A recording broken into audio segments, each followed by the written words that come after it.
Hey, this is Joe from Joe's PC and Repair. Today I'm showing you the new iOS 7 from Apple. So we're going to get started here. Here's your new welcome screen. I already went on to when you start your iPad or iPod Touch iPhone, you go to settings, you click on the general on the left, scroll to the top, and on the top it'll say system updates. Click on that, and then it'll tell you that there's an update for iOS 7. Click on that. It'll download. For me, it took about 3 hours. Really depends on your internet speed. So that's how I got to here, and now it's downloaded and installed on here, and I'm setting it up for the first time. So this is slide to set up. Update complete. Your iPad has updated successfully. There's just a few more steps, and then you are done. Continue. Location services, do you want to enable them or disable location services? Where's location service? So location services allows maps and other apps to gather and use data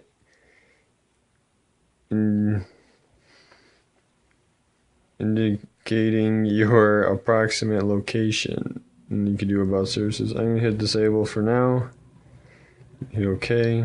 It's telling me that the maps aren't going to work. Alright, then it's asking me for my password, so 1 second.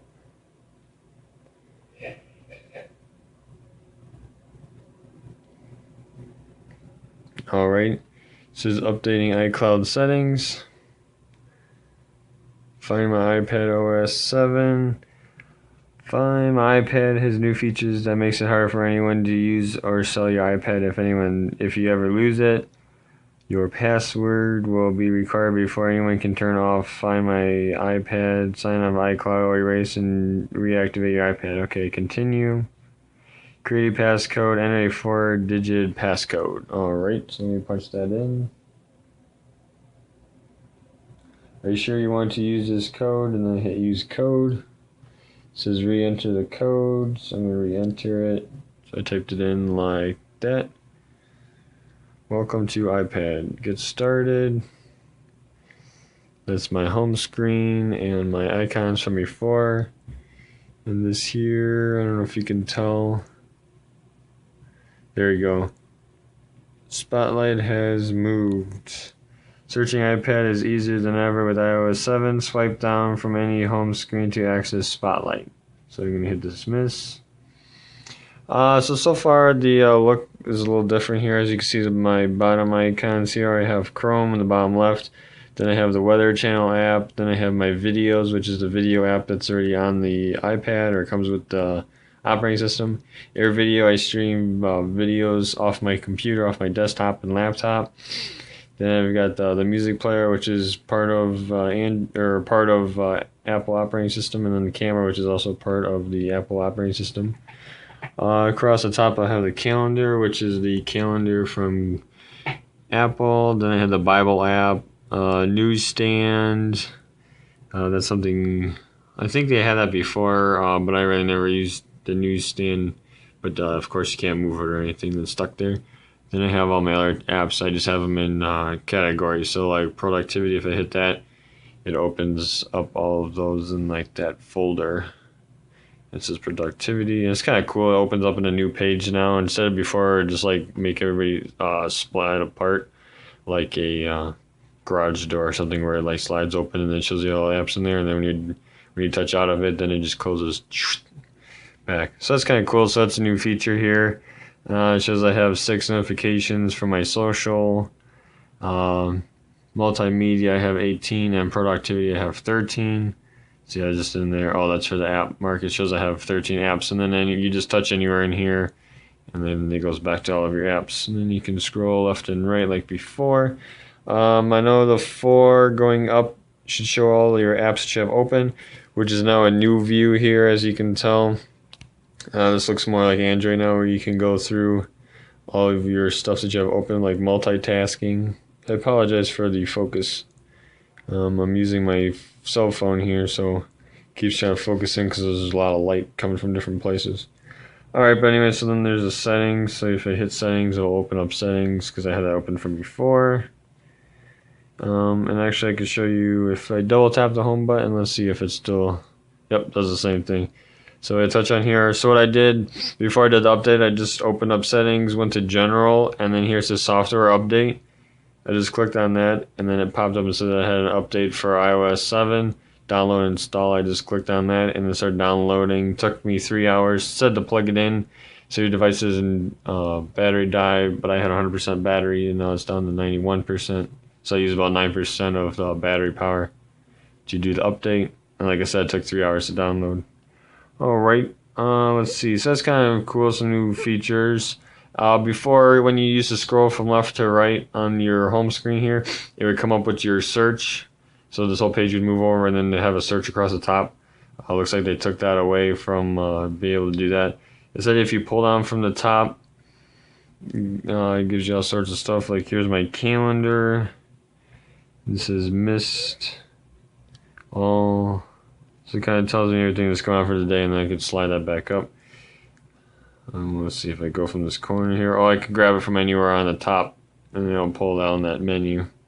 So that's kind of cool. Let's see if I pull from the bottom. Pulls up a window here. See if you guys can see if it focuses in. There we go. So you got my music player here, speaker volume. This is airplane mode. That is Wi-Fi, Bluetooth. I think that's night mode or sleep mode. And then turn the ringer on and off. Then you have camera. I think that's a timer for the camera. And then this is the brightness. Now let's see if I hit this button. Do not disturb is on. So that when it looks like a moon is a disturb button. And then if I hit this, looks like a bell, it says mute is on. So that must mute all the sounds on here. See if I hit this, looks like a timer. It is actually a timer. Hey, that's pretty cool. So you can set hours, minutes. Then there's a start on the bottom here. Radar, pause, world clock, alarm, stopwatch, timer. So this must be the clock app. And I have my alarm set here for when I should get up in the morning for college. Now it looks like they added FaceTime. I didn't have FaceTime on here before, so that's something new they added with the new operating system. This is the iPad 2 64 gig version. So it's the second generation, 64 gig, Wi-Fi only. And it's the black one, obviously, because it's got the black rim here. I think that's about it. I mean, you can click through here, but I mean, basically, they changed the icons. They made them more rounded than they were before. Let's see if you hit iTunes Store, like see what the iTunes Store looks like. But my guess is it's gonna look the same. But I didn't change much on the iTunes Store here. I apologize, it's taking so long to load. I'm currently updating 2 other of my iPods to the new iOS 7 iPod Touch. So those are downloading right now in the background, so it's kind of slowing down my internet here. Alright, so forget that. Let's see if we try. Oh, I could try the App Store. Let's try that again. App Store. See how that changed. It changed a little bit.